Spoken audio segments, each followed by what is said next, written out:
Romer, entonces en línea. Alicia Lorenzo Romer, buen día, ¿cómo le va? Sí, ¿cómo le va? ¿Qué tal? Mucho gusto, Alicia. Eh, mm, sí, recién tuvimos algún problema de comunicación, pero estoy en una zona que es complicada, sí. Bueno, esperemos que podamos conversar. Cuénteme quién es, señora, disculpe. Sí, mire, yo soy una productora agropecuaria que desde chica me interesé por estas ideas liberales, porque estas ideas no son, diríamos, producto de Javier Milei, sino que existen hace muchísimos años y en la Argentina ya desde los años 60 más o menos, había un centro de estudios sobre la libertad que lo dirigía el padre de Venegas Lynch. Venegas Sí, Lynch, hijo, no es Berti, es el candidato el sí, candidato sí. a diputado nacional por la capital, es el nieto de este señor. Y tenía un centro de estudios sobre la libertad que fomentaba mucho estas ideas, que en realidad son ideas que nacen en Austria, pero también en Estados Unidos está la Foundation for Economic Education, que en Hudson, cerca de New York, promueve mucho estas ideas. Y mi padre me entusiasmó a mí con estas ideas porque en esa época existía la cortina de hierro y el comunismo, y Sí. entonces en casa del tema de la libertad era un tema diario en nuestros almuerzos y en nuestra casa familiar, ¿no? Y bueno, de ahí viene mi interés por estas ideas y siempre las he seguido de alguna manera. Que Pero en son realidad soy empresaria y agropecuaria, ¿no? que tenían una fuente de difusión en el diario La Prensa, ¿no? Sí, en Eh, el diario de la prensa, exactamente. ujú. Con Adolfo Buscaglia,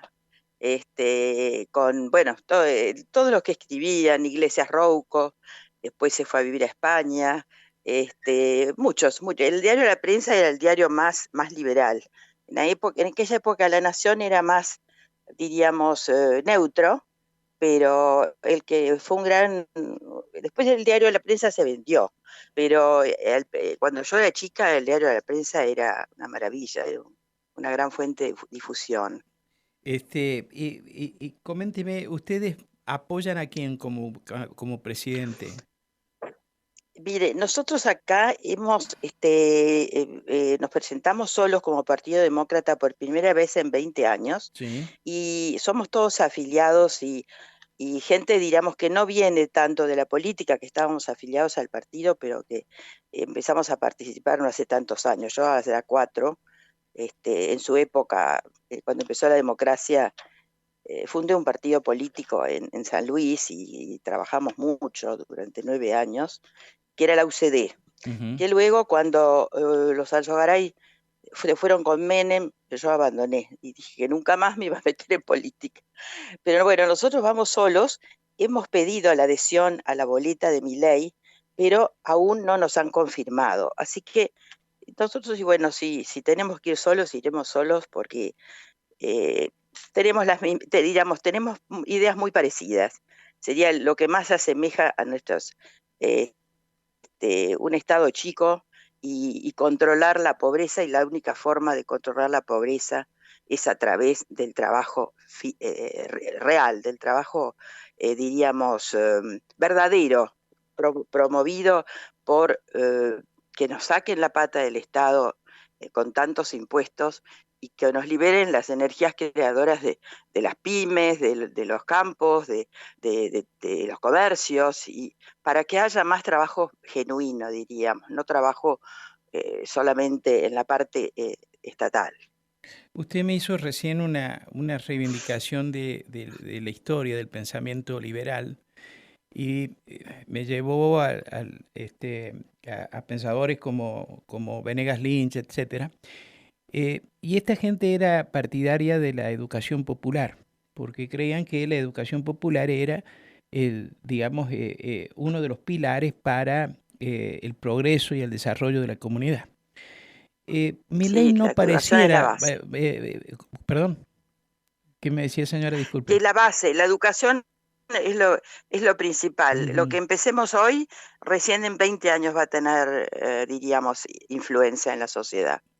Ahora, mi Es, ley le- es pareciera no compartir ese concepto, ¿o sí?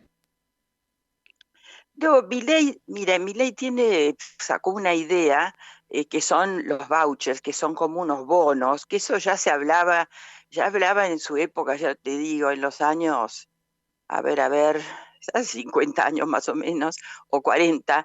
Gabriel Zanotti, un filósofo tomista, que es profesor de la Universidad Austral de Buenos Aires, sumamente capaz, creo que su primer libro lo escribió a los 18 años, es un bocho realmente.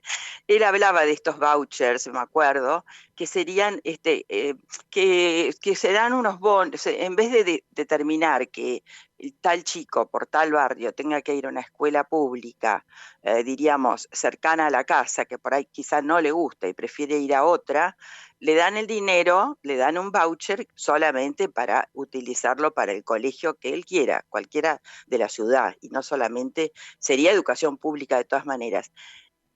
Yo considero que eso no estamos preparados aún en la provincia de San Luis para esto.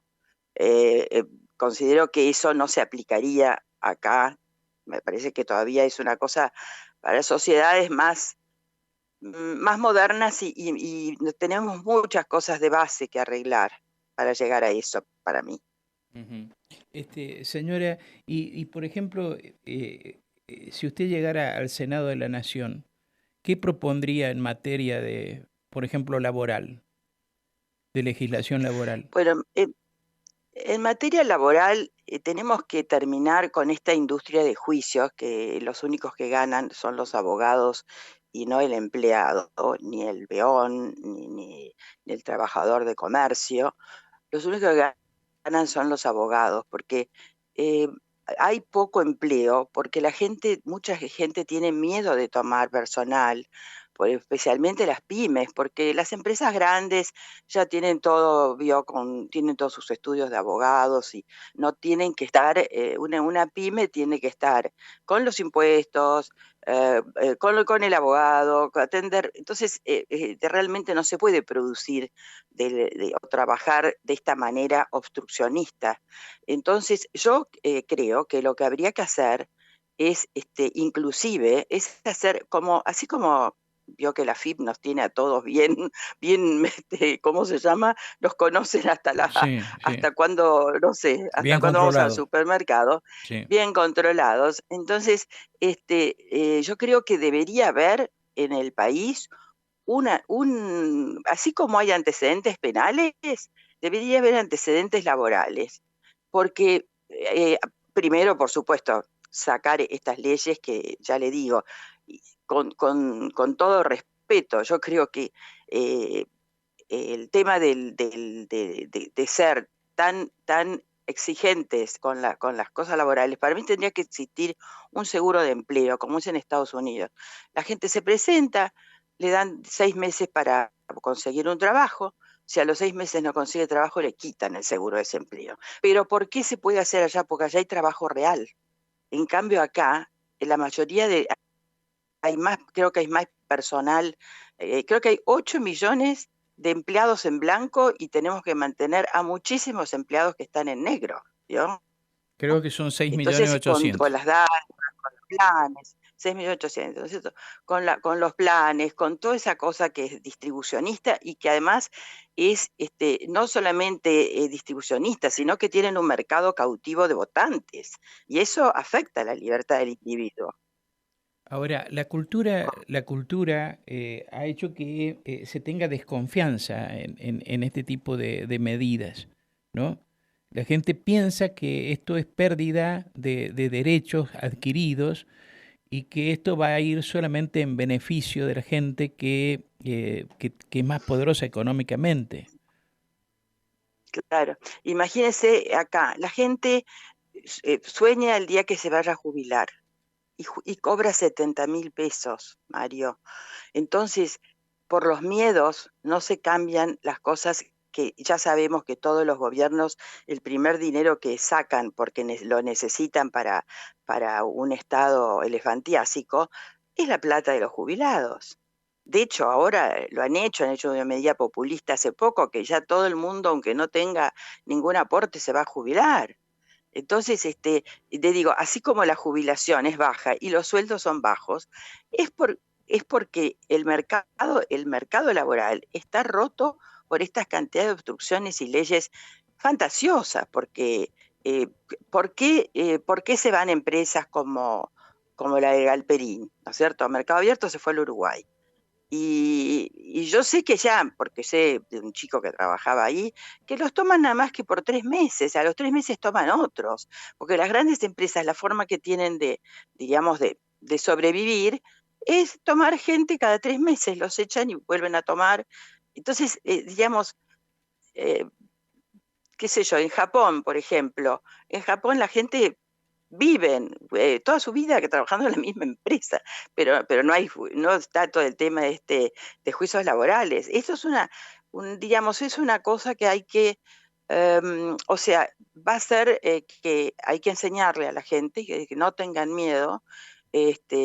Bueno, mi papá nos hacía leer un libro que se llama El miedo a la libertad, de Eric Fromm, ¿no? Sí. Y bueno, que por eso existió un Hitler y por eso existen los dictadores, porque por supuesto, elegir es difícil y Dios nos hizo libres de elegir entre el bien y el mal, ¿o no? Y hay gente que prefiere que le digan todo lo que tiene que hacer, ¿no? Y eso va a ser un adoctrinamiento de años, pero se va a lograr, porque el argentino el argentino promedio ha demostrado ser, usted ve que todos los que se van del país tienen éxitos en otros países, diríamos, donde no tienen la cantidad de obstrucciones y trabas a sus actividades, ¿no es cierto? De hecho, hay que tratar de que nuestros hijos no se vayan. Ese es uno de los motivos por los cuales yo estoy en política. Y yo empecé por la pobreza. Porque cuando yo vine, yo soy de Buenos Aires, pero yo vine a vivir acá a San Luis en el año, a ver, 72, en el 79. Y Ujú, el 83, cuando empezó la democracia, me empecé a mover políticamente, ujú. por la pobreza que había. San Luis ha mejorado muchísimo, muchísimo, pero ahora volvemos a la pobreza de Bueno, nuevo. Y la única precisamente, forma es con el trabajo. eso, Sí. a eso iba a ir. Como línea de partida, si todos saliéramos desde la misma línea de partida, y todos en igualdad de condiciones, a lo mejor la libertad, así como usted la plantea, sea lo más adecuado, pero habiendo tanta disimilitud en la situación social, existiendo la pobreza y la necesidad que existe, ¿cómo se atiende toda esa necesidad de la gente? Yo creo que eso, bueno, eso hay que hacerlo gradual, eso sí hay que hacerlo gradual, porque uno no puede dejar. Imagínese, a mí me han venido a pedir mucha gente trabajo, ¿no es cierto? Porque quieren dejar los planes, porque tampoco ahora les alcanzan con los planes. Y hay mucha gente que los planes les parecen indignos, porque el tema de los planes no solamente ha traído problemas, diríamos, de clientelismo en todo el país, porque no es solamente en esta provincia, sino que ha traído un ejemplo muy negativo en los hogares, porque hay gente que, bueno, que están un poco más avivados y cobran a veces plan la señora, el marido, y esos hijos que ven ese hogar en donde nadie trabaja y se van a las drogas, porque no está el espíritu de los inmigrantes que hicieron grande este país. Entonces, digamos, yo creo que la gente tiene miedo, pero van a tener que animarse porque es como la política. Mucha gente se queda muy tranquilo solo en su casa y hasta que, eso es como el cuento, ¿no? Vinieron por los judíos, vinieron por los, y después vinieron por nosotros. Entonces, una de las grandes cosas de que hay que ocuparse es porque si no nos vamos a ir a Venezuela, ¿eh? Y ya sabemos cómo se vive en Venezuela y en Cuba, ¿o no? Señora, usted me dijo que es empresaria. Sí, sí, sí, empresaria agropecuaria soy yo. Empresaria Sí. agropecuaria. Muchas gracias por atenderme. Y Bueno, encantada. Buenos días. Cuando quiera me llama. sí, ¿Eh? estamos a su disposición. Muchas gracias, señora. Buen día. Hasta luego, La señora gracias. Alicia Lorenzo de Romer, que es precandidata a senadora nacional por el Partido Demócrata, estuvo esta mañana aquí en Nada Secreto en Radio Universidad. Vamos a escuchar música, la pausa y volvemos.